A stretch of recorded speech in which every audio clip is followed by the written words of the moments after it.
അത്തപ്പൂടാനുള്ള പൂ ഞാൻ തലേദിവസം വൈകുന്നേരം വാങ്ങി വെക്കാറുണ്ട്. അങ്ങനെ മാർക്കറ്റിൽ പൂവൊക്കെ വാങ്ങിക്കാൻ പോയപ്പോഴാണ് അവിടെ നല്ല തിരക്ക് കണ്ട്. പിന്നെ വിനായകൻ്റെ കുറേ വിഗ്രഹങ്ങളും എല്ലാം കണ്ടപ്പോഴാണ് മനസ്സിലായത് നാളെ വിനായക ചതുർത്ഥിയാണെന്ന്. അങ്ങനെ എന്തായാലും അതിനും കൂടെ വേണ്ടിയിട്ടുള്ള കുറച്ച് പൂവും കുറച്ച് വെറ്റിലയൊക്കെ വാങ്ങിച്ചിട്ടുണ്ടായിരുന്നേ. പിൻട്രസ്റ്റിനകത്ത് കണ്ടിട്ട് ഇങ്ങനെ ഗണപതിയുടെ ഒരു രൂപം കൂട്ട് ഉണ്ടാക്കാമെന്ന് കണ്ടിട്ടുണ്ടായിരുന്നു. അങ്ങനെ എന്തായാലും സെല്ലോ ടേപ്പൊക്കെ അതിൻ്റെ പുറകിൽ ഇങ്ങനെ ഒട്ടിച്ചിട്ട് ഡബിൾ സൈഡ് സെല്ലോ ടേപ്പാണ്.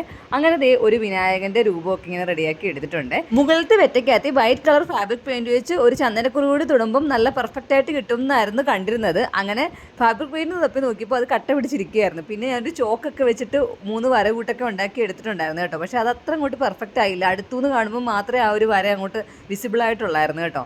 അങ്ങനെ പിന്നെ ബാക്കി ഡെക്കറേഷൻസും ഒക്കെ നടത്തി ഒരു കുഞ്ഞു ഗണപതി ഉണ്ടായിരുന്നു, അതിനെ എടുത്ത് വെച്ചിട്ടുണ്ടായിരുന്നു. പിന്നെ വിളക്കൊക്കെ കത്തിച്ചതിന് ശേഷമാണ് അത്തപ്പൂക്കളമൊക്കെ ഇടാൻ തുടങ്ങിയത്.